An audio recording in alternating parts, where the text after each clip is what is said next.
Hello everyone, आज हम बात करने वाले हैं आपका जीके का प्रैक्टिस सेट के बारे में। ठीक है, घटना चक्र का प्रैक्टिस सेट आपको करा रहा हूं मैं। टोहो सीरीज आपकी है। अगर आपके पास प्रैक्टिस सेट है ऑलरेडी तो आपको इस क्लास को लेने की ज़रूरत नहीं है। ठीक है, अगर आप लेना चाहो फिर भी तो आप ले सकते हो प्रैक्टिस के तौर पर। ठीक है, और अगर आपके पास बुक नहीं है तो हम यहाँ बैठे हैं आपके लिए। चलिए देखिए, मैंने आपको बताया था कि कल आपकी क्लास नहीं हुई थी, तो इस वजह से जो हिंदी की क्लास थी आपको आज करा दी थी मैंने दोपहर में, और जो ये क्लास है ये आपकी शाम में हो रही है। क्यों? क्योंकि समय नहीं मिल पा रहा था, तो आपकी दोनों क्लास मुझे देनी थी, क्योंकि कल जो आपका गैप हुआ था उसे भी तो कहीं ना कहीं फिल करना था ना, तो इसीलिए। तो कल से आपकी जो क्लास चलेंगी वो वैसे ही चलेंगी, एक दिन हिंदी एक दिन जीके, एक दिन हिंदी एक दिन जीके। ठीक है, तो आज हमारी 2 क्लास हुई हैं, तो शेयर कर दीजिएगा, आपके लिए ही मैं कर रहा हूँ ये सब। चलिए क्लास स्टार्ट करते हैं। पहला क्वेश्चन आपका है, ये आपका प्रैक्टिस सेट 2 है, ध्यान रखेंगे। पंचगव्य में निम्नलिखित में से क्या सम्मिलित नहीं किया जाता है? पंचगव्य में निम्नलिखित में से क्या सम्मिलित नहीं किया जाता? गाय का दूध, गाय का गोबर, गाय का घी या तुलसी? इसका राइट आंसर हो जाएगा ऑप्शन नंबर डी, तुलसी। पंचगव्य का मतलब होता है गाय के 5 पदार्थ, यानी कि जैसे कि गाय का दूध, गाय का घी, दही, मूत्र, गोबर। ठीक है, इन सबसे मिला के बनता है पंचगव्य। अगला क्वेश्चन आपका है, वेदों के गद प्रकरण क्या कहलाते हैं? वेदों के गद प्रकरण क्या कहलाते हैं? ये कहलाते हैं आपके ब्राह्मण। ऑप्शन नंबर सी हो जाएगा राइट आंसर। ठीक है, क्या कहलाते हैं? ब्राह्मण कहलाते हैं। चलिए अगले क्वेश्चन पर चलें। अगला क्वेश्चन है, मोहम्मद गोरी किस वर्ष पृथ्वीराज तृतीय से पराजित हुआ था? किस वर्ष हुआ था पृथ्वीराज तृतीय से पराजित? ये हुआ था 1191 में। ठीक है, 1191 में हुआ था। तराइन का प्रथम युद्ध हुआ था। ठीक है, इसमें पृथ्वीराज तृतीय से पराजित हुआ था, ध्यान रखेंगे। और तराइन का जो दूसरा युद्ध हुआ था कब हुआ था? 1192 में तराइन का दूसरा युद्ध हुआ था। ठीक है, इसमें क्या हुआ था? इसमें पृथ्वीराज तृतीय को पराजित कर दिया गया था। ठीक है, और भारत में तुर्की राज्य की स्थापना हुई थी। अगला क्वेश्चन आपका है, अमीर खुसरो जिन्हें कव्वाली का पिता एवं भारत का तोता भी कहा जाता है, किसके दरबार में दरबारी कवि थे? तो ये थे आपके इल्तुतमिश के, रजिया सुल्तान के, बलबन के, अलाउद्दीन खिलजी के। इसका राइट आंसर हो जाएगा option number D, Alauddin Khilji के। ठीक है, इन्हें क्या बोला जाता था? भारत का तोता, या क्या बोलते थे? तोता ए हिंद। ठीक है, ये ध्यान रखेंगे। चलिए अगला है आपका, लोह और रक्त की नीति किसने अपनाई थी? लोह और रक्त की नीति अपनाई थी आपकी बलबन ने। ठीक है, ऑप्शन नंबर ए आपका राइट हो जाएगा, बलबन ने अपनाई थी। चलिए अगला क्वेश्चन है, वर्ष या किस वर्ष में ईस्ट इंडिया कंपनी के जहाज़ों ने सूरत के पास स्थित स्वाली एस्चुअरी में पुर्तगालियों को पराजित किया था? बताइए, इसका राइट आंसर हो जाएगा आपका 1612। ठीक है, 1612 में। ऑप्शन नंबर सी हो जाएगा राइट आंसर। अगला क्वेश्चन है, पहली डेनिश ईस्ट इंडिया कंपनी ने अपना परिचालन किस वर्ष में शुरू किया था? तो ये शुरू किया गया था 1616 में। ऑप्शन नंबर ए हो जाएगा राइट आंसर, 1616 में शुरू किया गया था। अगला क्वेश्चन आपका है, देखिए, श्रीरंगपट्टनम का ऐतिहासिक शहर जिसे टीपू सुल्तान और उसके पिता हैदर अली की कब्रों का घर माना जाता है, वह निम्नलिखित किस शहर से लगभग 15 किलोमीटर की दूरी पर स्थित है? इसका राइट आंसर ये हो जाएगा आपका, ये हो जाएगा मैसूर। ठीक है, मैसूर से लगभग 15 किलोमीटर। कौन सा है वो जगह? वो जगह आपकी है, कौन सी है? श्रीरंगपट्टनम। ठीक है, श्रीरंगपट्टनम ये कहाँ पर है? ये कर्नाटक का एक ऐतिहासिक शहर है। ठीक है, कर्नाटक का है शहर। चलिए ध्यान रखेंगे। अगला क्वेश्चन है, इनमें से कौन सा कारक नहीं है जो भारतीय संविधान के निर्माण में योगदान देता है? औद्योगिक क्रांति, ब्रिटेन में संसदीय लोकतंत्र, ये तो देता है। रूस में सामाजिक क्रांति, ये भी देता है। अमेरिका में अधिकारों का विधेयक भी देता है। औद्योगिक क्रांति नहीं होगा। ऑप्शन नंबर यहाँ पर पूछा है आपका, निर्माण में योगदान देता है, ऐसा कौन सा कारक नहीं है? तो ऑप्शन नंबर ए हो जाएगा राइट आंसर। अगला क्वेश्चन है, भारतीय संविधान का निम्नलिखित में से कौन सा अनुच्छेद विधिक समता यानी कानून के सामने समानता से संबंधित है? कौन सा अनुच्छेद है वो अनुच्छेद है अनुच्छेद नंबर 14। ऑप्शन नंबर ए हो जाएगा अनुच्छेद 14। ठीक है, ध्यान रखेंगे। और मैं आपको बता दूं कि इसके अंदर पूछा है आपका विधिक समता यानी कानून के सामने समता से संबंधित। तो आपको बता दूं भाग 3। ठीक है, क्या? भाग 3 के अंदर अनुच्छेद 12 से लेकर के अनुच्छेद 35 तक जो है ये मौलिक अधिकार इसके अंदर वर्णित किए गए हैं। ठीक है, और ये कहाँ से लिया गया है? ये अमेरिका से लिया गया है। ठीक है, अमेरिका के संविधान से। अगला क्वेश्चन आपका है, संविधान के किस अनुच्छेद के प्रावधानों के अंतर्गत भारत सरकार ने भारत रत्न और पद्मश्री को प्रारंभ किया? किसके अंतर्गत है? ये आपका अनुच्छेद 18 के अंतर्गत, ऑप्शन नंबर डी हो जाएगा राइट आंसर। चलिए फिर नेक्स्ट पर चलें। तो नेक्स्ट क्वेश्चन आपका है, भारतीय संविधान का निम्न में से कौन सा अनुच्छेद मानव के क्रय विक्रय तथा जबरदस्ती मजदूरी कराने पर प्रतिबंध लगाता है? यह अनुच्छेद 23वां है जो प्रतिबंध लगाता है, ऑप्शन नंबर ए आपका राइट हो जाएगा, अनुच्छेद 23वां, और भाग 3 के अंदर है ये, मूल अधिकारों से संबंधित। अगला क्वेश्चन है, भारत और श्रीलंका को अलग करने वाली जलराशि कौन सी है? भारत और श्रीलंका को अलग करने वाली जलराशि कौन सी है? जलराशि होगा, आई थिंक जल संधि होना चाहिए। देखिए भारत और श्रीलंका को अलग करने वाली, देखिए इसका राइट आंसर होना चाहिए आपका पाक जल संधि, शायद नहीं या हाँ, इसमें थोड़ा मुझे कन्फ्यूज़न है, मैं आपको इसको कल करा दूंगा, नोट कर लीजिएगा 113, या फिर आपको कमेंट में पिन कर दूंगा मैं, ठीक है, कमेंट पिन कर दूंगा, किसी वजह से मेरे नेक्स्ट क्लास में भी याद नहीं रहा तो इसका जो राइट आंसर है वो कमेंट में पिन कर दिया जाएगा, ठीक है, 113 का ध्यान रखेंगे, देख लीजिएगा आप, ठीक है, जैसे ही ये क्लास ख़त्म होगी तो मैं ठीक करके इसको पिन कर दूंगा। चलिए अगला क्वेश्चन है, प्रायद्वीपीय भारत का दक्षिणी छोर कन्याकुमारी स्थित है कहाँ? प्रायद्वीपीय भारत का दक्षिणी छोर कन्याकुमारी जो स्थित है वो आपका भूमध्य रेखा के उत्तर में स्थित है, ऑप्शन नंबर डी हो जाएगा राइट आंसर, भूमध्य रेखा के उत्तर में स्थित है, ठीक है। अगला क्वेश्चन आपका है, भारत के किस राज्य में कर्क रेखा के अति समीपस्थ कौन सा शहर है? कर्क रेखा के सबसे पास का शहर कौन सा है? तो सबसे पास का जो शहर है वो आपका जाएगा त्रिपुरा, ठीक है, त्रिपुरा, ठीक है, ऑप्शन नंबर सी हो जाएगा राइट आंसर, क्या हो जाएगा? त्रिपुरा। और त्रिपुरा के अंदर अगर आपसे शहर पूछ ले तो उदयपुर, त्रिपुरा के अंदर उदयपुर। अगला क्वेश्चन है, पृथ्वी का कठोर बाहरी हिस्सा जिसमें क्रस्ट और बाह्य मेंटल शामिल है उसे क्या कहा जाता है? उसे कहते हैं स्थल मंडल, ऑप्शन नंबर बी हो जाएगा राइट आंसर, स्थल मंडल से बोला जाता है। अगला क्वेश्चन है, अक्षांश का एक वृत्त जो पृथ्वी की भूमध्य रेखीय सतह से 52 डिग्री दक्षिण में है उसे क्या कहा जाता है? उसे कहते हैं हम 52 व समानांतर दक्षिण, ऑप्शन नंबर डी आपका करेक्ट होगा। अगला है, कर्क रेखा कहाँ से गमन करती है? कर्क रेखा जो गमन करती है वो कहाँ से करती है? वो आपकी भारत और सऊदी अरब से करती है, ऑप्शन नंबर सी हो जाएगा राइट आंसर, भारत और सऊदी अरब से गमन करती है। अगला है, वर्ष 1965 में निम्नलिखित में से किस कृषि उपज के लिए न्यूनतम समर्थन मूल्य MSP पहली बार घोषित किया गया? तो ये घोषित किया गया था धान में, ठीक है, ऑप्शन नंबर सी हो जाएगा राइट आंसर, क्या? धान में। कब किया गया था? 1965 में किया गया था, ये ध्यान रखेंगे, धान की उपज के लिए न्यूनतम समर्थन मूल्य पहली बार घोषित किया गया था। चलिए अगला क्वेश्चन है, निम्नलिखित में से कौन सी मिश्रित खेती की प्रमुख विशेषता है? मिश्रित खेती की, नकदी और खाद दोनों फसलों की साथ साथ खेती, 2 या 2 से अधिक फसलों को एक ही खेत में उगाना, ये भी नहीं होगा, पशुपालन और फसल उत्पादन को एक साथ करना, ऑप्शन नंबर सी हो जाएगा राइट आंसर, ठीक है, इसका right answer option number C हो जाएगा। अगला क्वेश्चन है, इनमें से कौन सा भारत में कृषि विपणन के मुख्य दोषों में से एक नहीं है? कौन सा नहीं है? अनुकूलन मंडी नहीं है, ऑप्शन नंबर सी हो जाएगा राइट आंसर, अनुकूलन मंडी। अगला क्वेश्चन है, उत्तर प्रदेश राज्य का कौन सा जिला नेपाल के साथ अपनी सीमा साझा नहीं करता? कौन सा जिला नहीं करता है? पीलीभीत, श्रावस्ती दोनों करते हैं, सीतापुर नहीं करता है, ऑप्शन नंबर सी हो जाएगा राइट आंसर। उत्तर प्रदेश के 7 जिले हैं जो नेपाल को स्पर्श करते हैं, बताइए कौन कौन से हैं? चलिए मैं लिखवा देता हूँ, नोट कर लीजिएगा, ठीक है, आपके लिए इंपॉर्टेंट है, क्वेश्चन आ सकता है। पहला है आपका महाराजगंज, कौन सा? महाराज, देखिए राइटिंग ठीक नहीं हो पा रही है इसमें, लेकिन फिर भी मैं लिखवा देता हूँ, महाराजगंज, जो मैं बोलूँ उसे लिखती जाइएगा अगर यहाँ समझ में आपको नहीं आए तो। महाराजगंज है एक आपका है सिद्धार्थ नगर, ठीक है, सिद्धार्थ नगर। स्टाइलस में बहुत प्रॉब्लम आ रही है, मैंने चेंज भी कर दिया लेकिन फिर भी कहीं ना कहीं ये दिक्कत कर रहा है, लिखने में दिक्कत कर रहा है, तो चेंज करके मैंने मंगाया, अभी टाइम लगेगा उसमें, ऑर्डर तो मैंने कर दिया है, तो इसीलिए आपको थोड़ा सा वेट तो करना ही पड़ेगा, ठीक है। चलिए, और तीसरा है आपका बलरामपुर, कौन सा? बलरामपुर।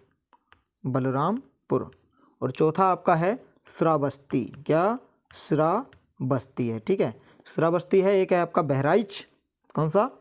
बहराइच, और एक आपका कौन सा है, एक आपका लखीमपुर खीरी, ठीक है, लखीमपुर खीरी हो गए ना पूरे, लखीमपुर खीरी 1 2 3 4 5 6, अच्छा एक रह गया, हाँ नोट करिए पीलीभीत, ठीक है, पीलीभीत भी है, ठीक है, इसके अंदर आप ध्यान रखेंगे।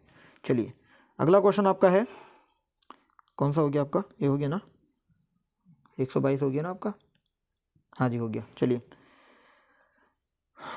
चलिए अगला क्वेश्चन आपका है, कौन सा विकल्प उत्तर प्रदेश के शहरों के से उन नदियों के साथ मेल खाता है जिसके किनारे वे शहर स्थित हैं। देखिए पहले हम देख लेते हैं। चलिए गंगा के नदी के किनारे कौन सा स्थित है शहर, इसके अंदर से बताइए, आंसर कीजिएगा। गंगा नदी के किनारे आपका बिठूर है, कौन सा, बिठूर। और राप्ती नदी के किनारे कौन सा है, गोरखपुर, कौन सा, गोरखपुर राप्ती नदी के किनारे। गोमती नदी के किनारे जौनपुर पड़ता है आपका। और सई नदी जो है वो प्रतापगढ़। तो क्या हो जाएगा, ए का हो जाएगा 2, यानी कि ए का हो जाएगा 2, और बी का हो जाएगा 4, सी का हो जाएगा 1, और डी का क्या हो जाएगा आपका 3 हो जाएगा। तो 2 4 1 3, 2 4 1 3, ऑप्शन नंबर बी आपका यहाँ करेक्ट आंसर हो जाएगा। अगला क्वेश्चन आपका है, उत्तर प्रदेश में सबसे कम क्षेत्रफल वाला जनपद कौन सा। उत्तर प्रदेश में सबसे कम क्षेत्रफल वाला जो जनपद है वो आपका कौन सा है, रविदास नगर है, कौन सा, संत Ravidas Nagar, option number D हो जाएगा, ठीक है। और कितना है क्षेत्रफल अगर आपसे पूछ ले तो 1646 वर्ग किलोमीटर है, ठीक है, 1646 वर्ग किलोमीटर। ये ऑलमोस्ट में वैल्यू है, करेक्ट नहीं है, ठीक है। अगला क्वेश्चन आपका है, उत्तर प्रदेश के निम्न में से कौन से जिले की सीमा मध्य प्रदेश के साथ साझा नहीं करती। कौन सी सीमा है जो साझा नहीं करती है, वो आपकी अलीगढ़ है, ठीक है, अलीगढ़, ऑप्शन नंबर डी हो जाएगा। अलीगढ़ नहीं करती है, अलीगढ़ आपका अलग है। चलिए अगला क्वेश्चन है, उत्तर प्रदेश की प्रमुख व्यावसायिक फसल क्या है। उत्तर प्रदेश की जो व्यावसायिक फसल है वो आपकी गन्ना है, ठीक है, कौन सी, गन्ना, ऑप्शन नंबर बी हो जाएगा राइट आंसर। गन्ना आपकी व्यावसायिक फसल है, उत्तर प्रदेश की वाणिज्यिक फसल इसे बोलते हैं, ठीक है। अगला क्वेश्चन है, उत्तर प्रदेश का बीज प्रमाणीकरण ब्यूरो कहाँ स्थित है। बीज प्रमाणीकरण ब्यूरो आपका आलमबाग के अंदर स्थित है, ऑप्शन नंबर ए हो जाएगा राइट आंसर। आलमबाग के अंदर, आलमबाग कहाँ पर है, तो आलमबाग आपका लखनऊ के अंदर है, ठीक है, कहाँ, लखनऊ के अंदर है। इसकी स्थापना अगर आपसे पूछ ले तो 1966, ठीक है, 1966 में इसकी स्थापना की गई थी। चलिए अगला क्वेश्चन है, उत्तर प्रदेश में भारतीय वाणिज्य एवं उद्योग मंडल की स्थापना किस वर्ष की गई थी। उत्तर प्रदेश में भारतीय वाणिज्य और उद्योग मंडल की जो स्थापना की गई थी वो किस वर्ष की गई थी, तो वो की गई थी 1994 के अंदर, ऑप्शन नंबर बी हो जाएगा राइट आंसर। कब की गई थी, 1994 में की गई थी। चलिए अगला क्वेश्चन है, इलेक्ट्रॉनिक संचार प्रणाली की 3 बुनियादी इकाइयाँ कौन सी है। इलेक्ट्रॉनिक संचार प्रणाली की जो 3 बुनियादी इकाइयाँ हैं वो कौन कौन सी हैं, तो वो नोट करेंगे, ट्रांसमीटर है, ट्रांसमिशन चैनल है, और रिसीवर है, ऑप्शन नंबर ए आपका राइट आंसर हो जाएगा, पहला ही राइट है, ठीक है।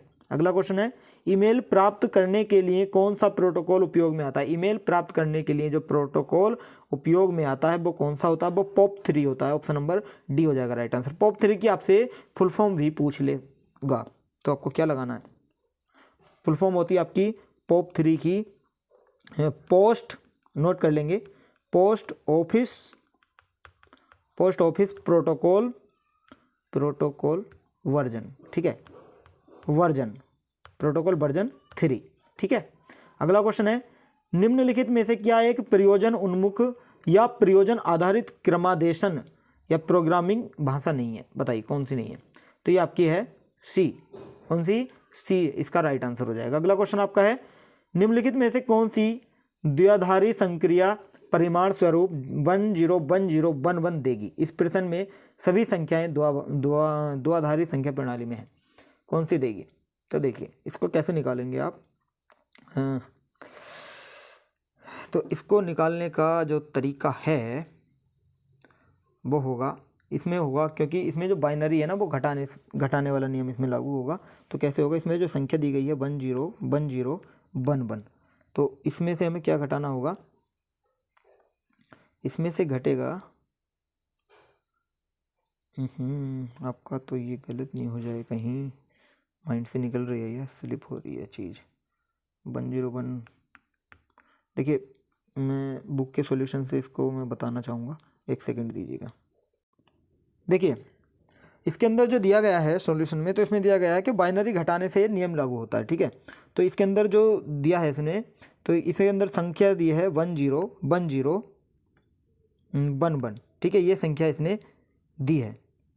और इसके अंदर से क्या बताया था इसमें बोला गया था कि बाइनरी घटाने से नियम लागू होता है। तो इसके अंदर से हम जब बाइनरी घटाते हैं, ठीक है, ये जो आपकी संख्या आई है ना, ये बाइनरी घटाने से आई है, ठीक है। इसे आप होल्ड पे रखिएगा, ठीक है। मैं आपको इस तरह समझाऊंगा, आपके समझ में शायद नहीं आए क्योंकि मेरे भी ये थोड़ा सा माइंड से स्लिप हो रहा है। चलिए होल्ड पे रखिएगा, इसको मैं बताऊंगा आपको बाद में। अगला क्वेश्चन है, निम्नलिखित में से किस द्विआधारी संक्रिया बाइनरी ऑपरेशन का परिणाम 1 1 1 0 1 0 होगा? इस प्रश्न की सभी संख्याएं द्विआधारी संख्या पद्धति बाइनरी नंबर सिस्टम में है, ठीक है। इसको भी आप छोड़िएगा फिलहाल के लिए। अगला क्वेश्चन है, बाकी मेरा आंसर आपको बता देता हूँ दोनों के, कोई दिक्कत नहीं है। तो 132 वाले का आंसर होगा ऑप्शन नंबर बी, और 133 का आंसर होगा ऑप्शन नंबर बी, ठीक है। दोनों के बी आंसर होंगे। अगर आपको पता है तो आप सॉल्यूशन दीजिएगा इसका, ठीक है, कमेंट में। अगला क्वेश्चन है, चुंबकीय प्रेरण का एसआई मात्रक क्या है? चुंबकीय प्रेरण का जो एसआई मात्रक होता है वो क्या होता है? वो होता है आपका टेस्ला। ऑप्शन नंबर बी हो जाएगा राइट आंसर। अगला क्वेश्चन आपका है, निम्नलिखित में से कौन सा विकल्प क्लास सेकंड लीवर का उदाहरण है? बताइए कौन सा? ये हो जाएगा व्हील बैरो, ठीक है, व्हील बैरो, ध्यान रखेंगे। अगला क्वेश्चन है, सिलिकॉन क्या है? सिलिकॉन क्या है? तो सिलिकॉन आपका उपधातु है, ठीक है। क्या है सिलिकॉन? सिलिकॉन आपका उपधातु है, ये आपको ध्यान रखना है। इसका परमाणु क्रमांक आपका 14 होता है और इसे हम SI से डिनोट करते हैं, ठीक है। अगला क्वेश्चन है, किसके प्रयोग के जरिए धातु की उच्च शुद्धता प्राप्त की जा सकती है? धातु की उच्च शुद्धता जो प्राप्त की जा सकती है वो आपकी थर्माइट प्रक्रिया से नहीं, कार्बन न्यूनीकरण से भी नहीं, हाइड्रोजन न्यूनीकरण से भी नहीं, विद्युत अपघटनी न्यूनीकरण से कर सकते हैं। ऑप्शन नंबर डी हो जाएगा राइट आंसर। अगला क्वेश्चन है, निम्नलिखित में से कौन सा विकल्प शरीर का सबसे बड़ा आंतरिक अंग है? कौन सा विकल्प है? वो है आपका जिगर। ऑप्शन नंबर सी हो जाएगा राइट आंसर। जिगर यानी यकृत बोलते हैं हम इसको, जिगर आपको वैसे समझ नहीं आए तो यकृत या फिर लीवर बोलते हैं, ठीक है, इंग्लिश में हम इसको लीवर बोलते हैं। अगला क्वेश्चन है, निम्नलिखित में से कौन सा तंत्रिका फाइबर से बना है जो प्रतिबिंब क्रियाओं में मध्यस्थता करता है और जो मस्तिष्क को ओवेगो का आदान प्रदान करता है? ये हो जाएगा आपका मेरुदंड, ठीक है, मेरुदंड इसका राइट आंसर हो जाएगा। देखिए जो क्वेश्चन मैंने आपको स्किप कराए ना 132 और 133 वाले, वो आपको कल को अच्छे से समझा दिए जाएंगे।